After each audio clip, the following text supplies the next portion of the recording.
¿Nos hemos parado a pensar alguna vez por qué un texto nos da confianza y otro, en cambio, nos genera rechazo, incluso antes de leer una sola palabra? Pues hoy vamos a meternos de lleno en esa herramienta de comunicación que es invisible, pero a la vez increíblemente potente, la tipografía. Y vamos a descubrir que no va solo de elegir letras bonitas, va de construir la arquitectura que da forma a todo lo que queremos decir.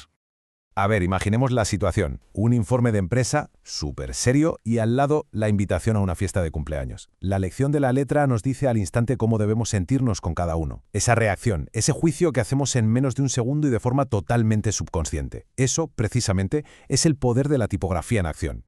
Y ojo, que esta idea no es para nada nueva. Como dice esta cita, la tipografía no es un simple adorno, no es algo que se añade al final.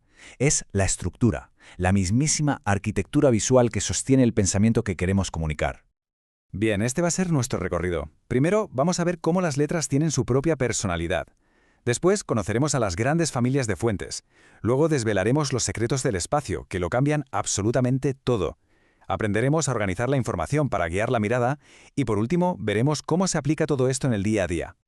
Venga, empezamos con la idea que es, para mí, la más importante de todas.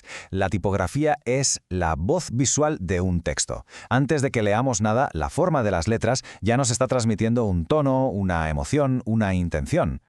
Miren, este ejemplo es clarísimo. Tenemos la misma palabra, confianza, pero lo que nos llega es totalmente opuesto. A la izquierda, esa fuente serif, elegante, nos transmite solidez, seriedad, casi como si fuera la fachada de un banco. Pero a la derecha, la fuente display es una fiesta, es informal, es divertida. El texto es idéntico, pero el mensaje que recibimos no tiene nada que ver. Entonces, ¿cómo ponemos un poco de orden en todas estas voces? Pues, en general, casi todas las fuentes se pueden agrupar en 4 grandes familias. Podemos pensar en ellas como si fueran una paleta de personalidades, cada una con su carácter y su propósito. Como vemos aquí, cada familia tiene, por así decirlo, su propio ADN. Las serif, con esos pequeños pies, los remates, son la voz de la tradición, de lo formal, perfectas para un libro. Las sans serif, que significa literalmente sin remates, son la voz de lo moderno, de lo limpio y claro. Por eso son las reinas del mundo digital. Luego están las script, que imitan la escritura a mano, así que son mucho más personales, más creativas. Y por último, las display. Bueno, estas son las estrellas del rock. Están hechas para destacar, para gritar «mírame» en un logo o en el cartel de una película. Muy bien, ya tenemos las personalidades, pero la verdadera magia, de verdad, está en los detalles. Ahora toca hablar del espacio, de ese lenguaje secreto que marca la diferencia entre un diseño que parece amateur y uno profesional. Esto es lo que llamamos microtipografía. Fíjense bien en ese hueco tan raro entre la T y la I. Es un fallo súper típico. El ojo lo ve y, aunque no sepamos por qué, lo nota como una interrupción, como un pequeño bache en la carretera que le quita toda la profesionalidad al texto. Y la solución para esto tiene nombre. Se llama kerning. Y no es un espacio automático, Es un ajuste manual muy preciso que se hace entre pares de letras concretos para que el espacio visualmente sea perfecto, armonioso. Y voilà, aquí está el resultado. ¿Se nota la diferencia?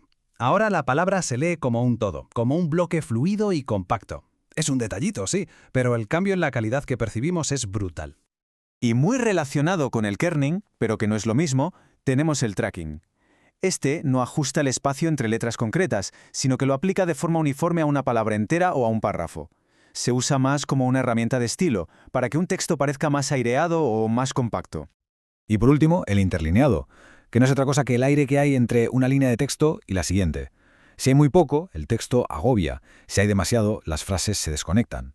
Encontrar el punto justo es clave para que leer sea un placer y no un suplicio. Vale. Ya tenemos las fuentes y sabemos cómo controlar el espacio. ¿Cuál es el siguiente paso?